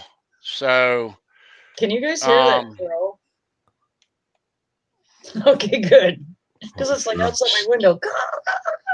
No. Really loud. all right. So, guys and girls in the chat, answer in the chat. This question is multiple choice Uh-oh. for all you Kiss fans out there. Don't fuck it up. I want a question that stumps Hack, so it better be freaking hard. I already did this well, one. yeah, we both got it. This one is did. not as hard as the first one. Hint, Right. hint. So get ready. Yes. Get ready. Here we go. All right. So you saw a Kiss logo. Good luck, chat. here we go. Which Kiss lead guitarist has spent the most years in the band? A. Mark St. John, B. Ace Frehley, C. Vinnie Vincent, D. Tommy Thayer, or E. Bruce Kulick? Who has spent the most time in the band as their lead guitar player? Got two guesses for D. They really need them answers back up there. All right. So the first, twice. There is our winner. Gary got it. Gary got it. No, it. Gary got it first. That's what I said. Yeah, that's what he said. Gary answered it first. Yeah, that's what he said. Yeah. Gary got it. Oh, okay. I'm sorry. Do we have some way to go, Gary? Here, Sandra? Did no, you the answer to him, Sandra? No, had it been somebody else, I would have defended them too. Halface was right behind him. The answer to your brother. CD 351 is right behind him.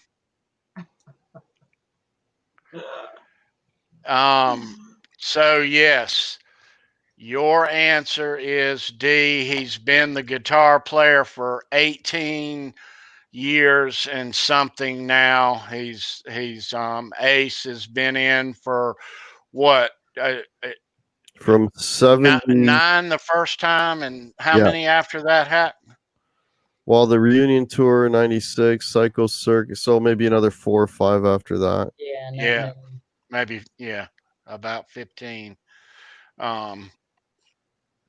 So Mr. Gary, congratulations. Congrats. And no, I didn't have anything to do with him winning. No. Yeah. He did not know the question or the answer. I will mail you this guitar pick out Monday morning, my friend. Thank you so much. What are you saying, Steve? I'm not saying anything, Sandra. What are you hinting at, Sandra? I'm not sure. I hear this underline. Just like someone was renovating a house, right? Yeah. Seriously though, I had nothing to do with Gary winning that damn pick. I don't even tell him what's going on with our own show. Drinking Mai Tais and watching YouTube on the beach. Exactly. Yeah, if YouTube's got bikinis on, I'm sure Steve was watching it with his Mai Tais, swinging a hammer and a crowbar. All right, so what are you trying to say? I'm trying to say I'm happy as fuck that you're back. That she loves you. We all do. So at this time, I want to recognize our co-producer and our moderator for all her efforts here at Show Me Your Pick week in and week out. She's got great ideas. She's the glue around here. She keeps me sane. A lot of times when things go shit, she makes it not seem like shit. And just say fuck it. How can we fix it? Boom. So we appreciate everything you do around here, babe. I Thank appreciate you. you guys. You are most welcome. Most Thank welcome. you. Thank you. Thank you. So we have a surprise for you, Sandra. Wait, wait, what? You heard me right. I Oh, didn't God. stutter that time. Yes. Oh, God. We have a surprise for you. Should I brace myself? Ladies and gentlemen, tomorrow is her birthday. It's true. She's got a birthday. So this is her big birthday this weekend. So we have commissioned, as Mr. Paul Stanley said a few years ago, some members of the family are here joining us. Oh, And no we way. are going to wish you Oh, no a way. happy birthday in grand style. Oh, what did you guys let's do? let's bring in some guests first. Oh, my God. There he is, Oh, I love you, brother. Mr. Big G. Do you think I would Big fucking G. miss this? Are you fucking kidding me? No, not for 1 second would you miss this. Hell no. We have I love you, joining sister. us I love you too. our Me and my moderator. It looks good. Looks good. Thanks. Thank you. Nice haircut, G. Thanks, T. Hey, what's up, Stevie? How you doing, buddy? How you doing, G? Good, man. Hey, Hack. What's up, bro? Okay. Good, man. Okay, Sandra. Also joining us is our other moderator and his son, No Mr. way. Bent Tom and Kyan. Oh, hey, Fuck yeah. There's colors. guys. Hi, Tom. Sweet. Very cool. Hi, Kyan. I love you. Kyan, what's up, buddy? Love you, dude. Hey, Kyan. This is Nice so to cool. see you, dude. I see you back there. All right. Right and out last but not least, Sandra. My buddy. But wait, there's more. Your buddy. There he is. There's more. There's Kyan. Hi, Kyan. Mr. Mitch Heyman. Hi, Mitch. Kyan. Hi. What's up, dude? Hey, Mitchell. Happy birthday! Thank you. You guys. All right. You guys. All right, so you guys ready for this? So we are gonna sing Happy Birthday, the Show Me Your Pick choir, all of us in unison. I'm gonna do like my Beth death metal voice, I think. Cookie Monster. All right, I gotta warm boys. up. Okay, I'm ready. Let's do it good. Watch for the changes and try to keep up. Watch for the changes. That's what he All said right. in Back to the Future. Nice. 2, 3. Happy Happy birthday to you. Happy birthday to you. Happy birthday, Sandra. Happy birthday to you.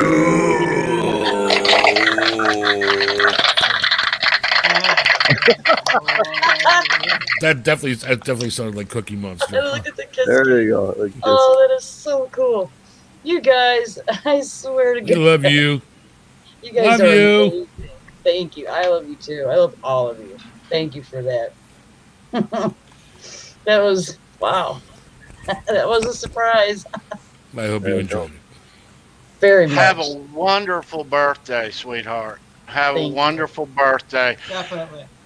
I want to thank Mitch and Tom and Gary. I want to thank GuitarHack for coming by today. Everybody go Thank you. check out Hack's channel and watch him every Wednesday night at 8 p.m. Central. He's got a new night. Wednesday, Hack Wednesday. I'm still getting used to that. That's Hack. right. You can join me there in the chat. Yeah. And in another hour from right now, you need to come back and tune in to the communication breakdown with Sandra Yay! and Gary. Yes, their This is like the show. Brady Bunch. This I'm is. sorry. It There's a is. story about a man named Brady. Yeah, I got that. who was Yeah, drinking right, Steve? up and- This is like Right, you totally got Brady the, Bunch right now. Right, you're the Brady. You're the. You would be Alice. You're No. actually, Steve. You're. I think you're Peter. I think you're Well, Peter. better I think Peter I think than, Peter sat where you are. When better it's Peter time than, to change. I think I'm Alice. No, Alice. No, I'm Alice. You're actually Dad Brady, and Carol Yeah, Brady was on top. The three I'm girls Alice. on one side, with I'm the definitely others Alice. on the other side. Exactly. Gary is actually Alice. There is I'm that. Alice. I'm Alice. You are Dad Brady, Mitch. Or And Grandpa. Tom would be Jan. Fruitcake Tony's Marsha. Marsha, Marsha. Hey, I'll be Marcia. Guitar Hack is Greg, and Steve is Peter, but we have no Bobby or Cindy. I'm not the oldest one for once in here, I don't think. And I just don't for the think- record, I'm totally in love with Sam the Butcher. Just so you guys know. Oh, yeah. I'm doing Sam the Butcher. Tom, He's we awesome. never, your mic's not on, Tom. Turn your mic on, Tom. I got a lapel mic. How do I sound? A lapel mic. You sound great. Sounds good. I Yeah, don't good. know about getting Audio's that awesome. very much. Yeah, it sounds really good. Yeah. Very cool, guys. Love you, babe. All right. So you're 35 now, right, Sandra? Yeah, 30? Absolutely. I could tell. Very Why good. didn't You you don't tell look me? a day I over told 20. you, I was like, they can't hear you. I was like, where's your mic? Oh, I okay. could just tell. Gotcha. I Hi, can hear Tom. you now, Kyan. I didn't realize that's That's Tom. not kind. Hi, Tom and Tom. Yeah, Yeah, Kyan that's was not kind. Kyan. Kyan popped Kyan's in the for a bigger minute or one. two, Yeah. Kyan ducked out pretty quick. Yeah. He only hangs for like 10 seconds. Yeah. Yeah. Lucky. But him. hey, Tom, what's up, Junior? How you doing? Is he a junior? Tommy Junior? No, hold on. I'll put it so you can hear him, or he can hear you. I can hear. No, but is Tom a Tom Junior? No. Oh, just Tom. No, I can't You hear. can't hear I can too. hear through the headphones. Is that Okay. kid even related to you? Why? Because he's good looking? I have no. Yeah. Well, he, Nice of well, him. he has hair and you He's don't. got a lot of so. hair. I know. I used to have a lot of hair. Yeah, but Gary, I wouldn't talk. But anyway. I had hair. I had a lot of hair last Tuesday. Yeah, up till a few days ago. He had. Look at Up this. till Up till 65 Tuesday. years old and I still got a ton of hair. Look at you. Look at you. You Every 3 handsome, weeks I got to get a cut. You handsome motherfucker, you Oh, Mitchell. I just, if I could fucking kiss you right now. Gary, Sorry. Mitchell Chil- turns me on. we have You know, children. We have children in here. Stop. Oh, that's okay. Mitch, when are you going to fly next time? I like Superman. I'm working on it. As soon as I can play this stupid AC/DC stuff. flying. Gary, What are you did Mitch talking tell you he's got he could run NASA's mission control from his computers? He was telling me about his setup. He has Well, like I've seen- the newest top of the line computer. It's not the new one. I've had seen- almost a I've year now. It's I've well, seen pretty his nice. new computer. I've seen his computer. And How's the video? How's my video look? Because I have, Awesome. you have to turn exposure Good. down in your Logitech, and then I had to have lights on. If I didn't have the You lights look- on, you wouldn't see me. But look out! It's almost as good as Hacks. Mitch, Not I will cool. tell you. I will tell you. You look better on StreamYards than you do on YouTube. Oh well, You have a tan on StreamYards. I Well, got two monitors going. I got YouTube this is a on new. one and Oh, so you're looking at it right now. I got you. yeah, my I got God, two. Chad, I thank got you two so monitors much going. for all One the YouTube, extra- one Holy StreamYards. shit. You know you're just going to have to type it all again here in a few minutes, right? And you know what? Well, I'm you know, kidding. Thank you. because I gotta pay Steve some respect. Hang on a minute. Uh-oh. Oh. What's this? Absolutely. You're gonna have to write for it. Oh, yeah. Very good. There we go. All right, Nice. Beautiful. all right. I feel better now. Trying to save it? Yeah, now you look like Gary. Right? Thanks, man. Yep. It's all for you, There buddy. you go. That's right. the one you need. Tony and everybody, I got to take off. Yeah. See you, Hack. We do too. Hack. Nice to have you here today, Thank sir. you so much. It's been a lot of fun. Steve, nice to see you, sir. Nice to to see have everybody. you back. Hey, can I We'll see you add next- something to Happy the whole birthday, kiss? Sandra. Before we all leave, can I add something to the Kiss thing? What is that? The first time I saw Kiss was in '77, Destroyer Tour, Providence Civic Center. I was 15. 77 would have been Love Gun. Yeah, but it was still Destroyer.